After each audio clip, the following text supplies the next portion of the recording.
Hello friends, I am Aprati. Welcome back to our channel plants space. ये plant है Buxus माइक्रोफिला। इसको japonica या Japanese boxwood के नाम से भी जाना जाता है। और ये जो फ्लावर है ये है येलो जैस्मिन का।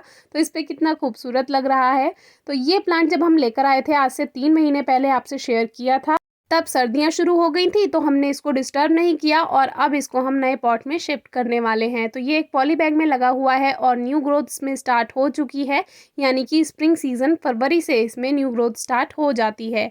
सॉइल मिक्सचर वही 60% सॉइल और 40% काउडंग यानी गोबर की खाद। यही मिक्सचर बेस्ट होता है हर प्लांट के लिए। तो आप किसी भी पौधे के लिए ये वाला सॉइल मिक्सचर यूज़ कर सकते हैं। और ये वही पॉट है जिसमें से अबोली का पौधा हमने यानी क्रोसेंड्रा का पौधा निकाला था। तो फिलहाल के लिए यही पॉट इसके लिए ठीक रहेगा। ड्रेनेज होल ठीक है, इस पर एक पत्थर रखकर ड्रेनेज सिस्टम अच्छा बनाएंगे। और वेल ड्रेन सॉइल तो हमने बना ही ली है, जिससे अगर सॉइल में एक्स्ट्रा वाटर हो भी जाएगा बारिश में रखे रखे तो उसमें एक्स्ट्रा वाटर ड्रेनेज होल से बाहर निकल जाएगा। और वेल ड्रेन सॉइल होने की वजह से पानी रुकेगा नहीं मिट्टी में। तो ये सॉइल मिक्सचर बेस्ट है। तो अभी छोटा सा ही पॉट ले रहे हैं प्लांट को ग्रो करने के लिए। 1 साल के बाद आप इसको बड़ा पॉट दे सकते हैं। तो एक लेयर गोबर की खाद या वर्मी कंपोस्ट की आप बना दीजिए और फिर उस पर से एक लेयर और जो पॉटिंग मिक्स अभी हमने डाला है उसी का ही लेयर बना देते हैं। तो इस तरह से जब रूट्स नीचे जाएंगी पॉट में तो उनको वहाँ पर भी खाद मिल जाएगा, तो अच्छी ग्रोथ हो पाएगी। अब पॉली बैग को कट कर लेते हैं। वैसे तो आप पॉली बैग से ऐसा का ऐसा पौधा निकाल सकते हैं, लेकिन कभी कभी रूट्स फंसी हुई होती हैं तो रूट्स डैमेज होने का थोड़ा डर रहता है।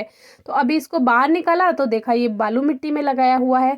और बालू मिट्टी वैसे तो सॉफ्ट होती है, लेकिन ये इतनी ज़्यादा हार्ड हो चुकी है तो इसको थोड़ा सा हमें लूज़ करना होगा। और देखिए न्यू शूट्स भी प्लांट में आने लगी हैं। तो ये साइन है कि अब इसका ग्रोइंग सीजन स्टार्ट हो चुका है। तो अब इसको नई सॉइल, नए पॉटिंग मिक्स और पॉट की ज़रूरत है। ये बॉक्सवुड प्लांट काफ़ी हार्डी होता है और आप बहुत कम देखभाल में इसको अपने यहाँ ग्रो कर सकते हैं। ग्रीनरी बढ़ाएगा और ज़्यादातर ये हैज के लिए यूज़ किया जाता है, बाउंड्री बनाई जाती है इससे। तो आप हैज की तरह इसको ग्रो कर सकते हैं, या आपको हैज नहीं बनानी है, झाड़ी नुमा इसको शेप नहीं देनी है कहीं पर, तो आप इसको पॉट में भी बना सकते हैं। एक बुश की तरह आप इसको पॉट में ग्रो कीजिए।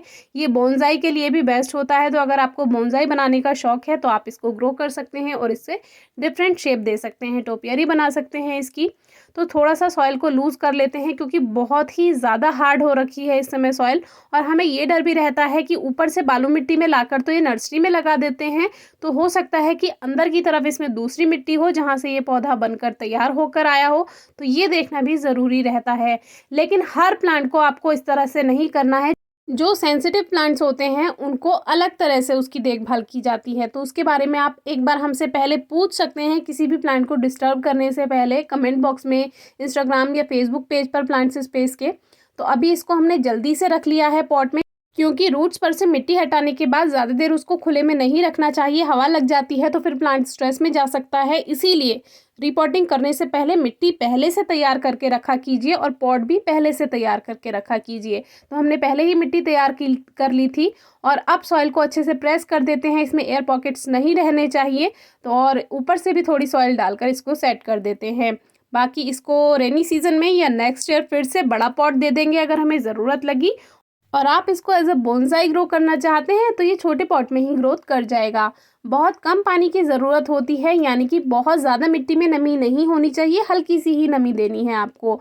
और इसको ऐसी जगह रखना है जहाँ 2-3 घंटे की धूप मिल जाए, या पूरे दिन की धूप भी अगर प्लांट को मिलती है तो प्लांट पे कोई इफेक्ट नहीं पड़ता है, क्योंकि ये एक हार्डी प्लांट है और बाहर हैज के लिए यूज़ किया जाता है ग्राउंड्स में। और इन जैसे हार्डी प्लांट्स को फर्टिलाइज़र की भी कोई खास रिक्वायरमेंट नहीं होती है। आप चाहें तो साल में 1-2 बार मिट्टी की गुड़ाई करके कावडंग यानी गोबर की खाद या वर्मी कंपोस्ट मिला दीजिए, उसी में ही अच्छी ग्रोथ हो जाती है। अब हम इसको 4-5 दिन धूप में नहीं रखेंगे, क्योंकि रूट्स पर से सॉइल हटाई है तो प्लांट गर्मी की वजह से, धूप पड़ने की वजह से स्ट्रेस में जा सकता है। आज की वीडियो कैसी लगी ज़रूर बताइए। कोई क्वेरी हो तो ज़रूर पूछिएगा। Thank you.